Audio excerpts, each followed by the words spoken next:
What's up, everybody? Eric here with East Texas Homestead and Home Energy Independence. We got Rodney Hunt and Adam DeLay. But what we're talking about is we are here at RE Plus. We're out at the EG4 booth right now. There's so much to see here. And basically, we're not going to be live this week because we're traveling. So what do you guys think? Yep, next week, for sure, we're going to be talking about all this equipment that we've seen. And so go ahead and make sure you subscribe to the Unplugged channel so you don't miss the live stream. We'll definitely be getting into all the new equipment, but of course, we're going to miss this week. Yeah, we wanted to get this out at least a little bit ahead of time so that you guys would know.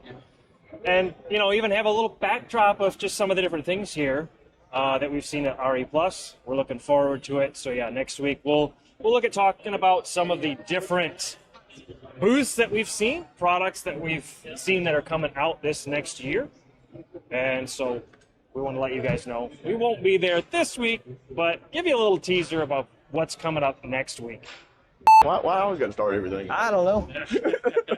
Hey, why do I feel like I got to get in the camera, like I'm moving, like into the 360? 360 camera here, and we're just Look, trying to get in this tiny little frame. Yeah, well, I mean, we still got to get close enough for you to get it in the frame, right? Yeah, but I mean, we can get this for sure, and then we can zoom in as we need to. But what's up, everybody? Nope, starting that over.